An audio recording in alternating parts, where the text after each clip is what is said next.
Hello everyone, my name's Ross, I'm hw-, and today is the 3-month mark of using the hw-Marinemix Reefer salt. I've been really pleased with the results so far in terms of no downsides, so that's awesome. There's been no real signs of stress to the fish or to the corals of switching out the salt, and all I did was I just incorporated the switch out into my regular schedule water changes. There's no big, massive, dramatic water change out with 100% of the Instant Oceans salt and in with 100% of the hw-Marinemix. None of that. It was all about just slowly integrating it into the tank using my regular water change schedule. One thing I should point out in the name of full disclosure, I have increased my water change schedule from once a month to once every 2 weeks. And the reason being for that is because 3 months ago, or about 3 months ago, I added some new fish and I added some new corals since then. I seem to be adding corals on almost a bi-weekly, weekly basis. I'm sure some of you guys understand that. And so with the new fish especially comes an increased bioload. Now with an increased bioload you can see nitrates rise up, you can see phosphates go up as well. And you can start seeing, some cyano or green hair algae, any form of nuisance algae basically. So I was starting to see a cyano creep into my tank, and I don't attribute that at all to the salt mix in any way whatsoever. It's purely down to me as a reefer and my decisions to increase the bioload. So previously, to combat bioload, or phosphates particularly, I would use hw-Pure Elite. And hw-Pure Elite definitely worked for me brilliantly up to a point. I think it gets to a point where it just can't handle a certain amount of phosphates, and it just wasn't polishing my water as nicely as it used to.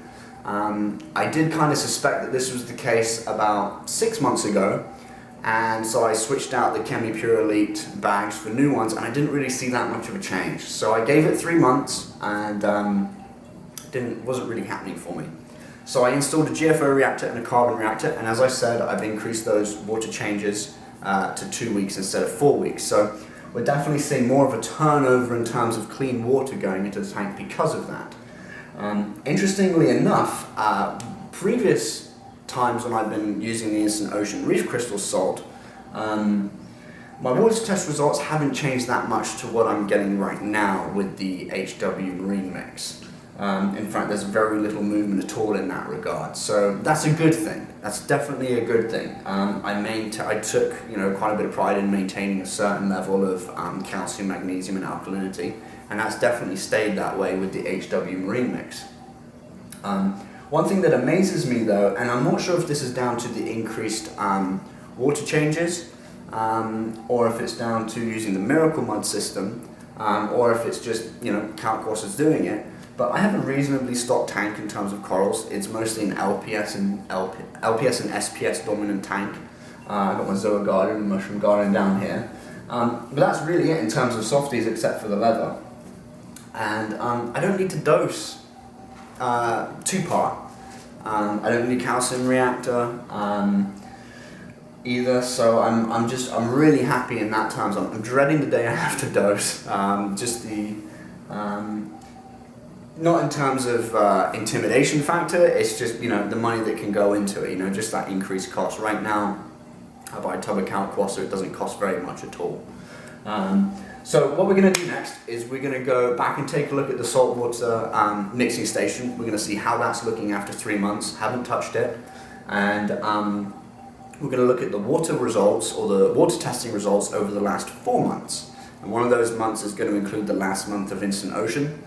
And then we're also going to take a couple of these corals. We're going to take an SPS, a couple SPSs, a couple LPS corals, and then a couple zoanthid colonies. And we're going to use those as our test subjects, basically, for over the next 9 months. And we're going to use those as comparisons each month. We're going to see how they've grown, how their colours developed, and just generally see how they've done over the last 3-month increments. So guys, we'll be right back. Let's go take a look at the salt mixing station. Alright guys, so let's take a look at the salt mixing container. And let's just recap. This is 3 months worth, and as you can see, unfortunately we've already got a bit of a buildup in the container itself. So far as the residue, or this white buildup in the container, it actually comes off pretty easily. As you can see, I can wipe that with my finger and it comes off very easily. Unfortunately, the same cannot be said for my equipment, unfortunately. You can see I'll pull the heater out here. I'll rub my thumb over it, and this is definitely calcified, and it's the same on my pump as well, and that's a bit of a concern, because that was one of the big reasons for me switching out the salt, was because we wouldn't see this mineral buildup on them. One thing I should also show you is that the heater on the suction cups and on the suction cups holder, you can see the brown mineral buildup too, which is what we would see previously with the Instant Oceans salt mix. So that's kind of disappointing after only 3 months of using the salt.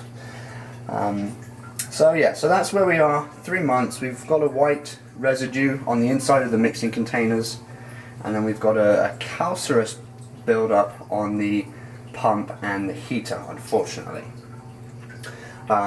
Looking at the terms of value and cost, this is the box that I ordered from from Bulk Reef Supply. It is the Marinemix Reefer salt, and for a box like this that provides the equivalent of 160 gallons worth of salt, it's about $75.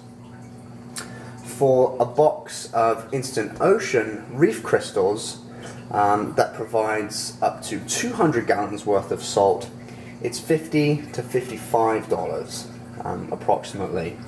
Obviously you got to factor in shipping costs and things like that, but that's I ordered that from Premium Aquatics, and that's what the Instant Ocean Reef Crystals cost me. So you're getting an extra 40 gallons worth of salt for $20 less. So definitely Instant Ocean wins out there. In terms of trace elements and calcium and magnesium and alkalinity, my levels, as I said previously, have maintained pretty steady levels. Calcium is sitting at 400 to 450 parts per million, magnesium is sitting at approximately 1200, and my alkalinity is at about 8 to 8.5. So again, there's been no real change in the terms of what my water tests have revealed. So far, I hate to say it, and I'm very disappointed to say this, but at the 3 month mark, I have to say that Instant Ocean Reef Crystals is winning it in terms of the overall value for money and quality. One other thing I should mention actually, and I should have done a bit more research in the first video, is that the hw-Marinemix Reefer is a synthetic salt brand, but so is Instant Oceans as well. So again, in terms of environmental impact, it is definitely level pegging. Instant Ocean Reef Crystals wins it on the cost effectiveness. And in terms of wear on your equipment, I have to say Instant Oceans is winning too. It took a much longer period to get this kind of calcification and buildup on my equipment with Instant Ocean than it has with the hw-Marinemix Reefer. And I have to say that if at the 6 month period we're still going as we are, I am going to have to pull the equipment out and clean it. Which in the larger term, in the bigger picture, 6 months to clean your mixing, your saltwater mixing equipment isn't really that bad at all. It's really not. It's actually quite good. So we'll see how things go with that. So guys, that's it for the 3 month update. I've got another video coming out soon which we will go over this guy. This is a fish trap. Going to go over installing it, why I'm using it, and hopefully we'll be able to see some fish getting caught as well. Alright guys, I'll see you again soon. Until then, take care. Bye.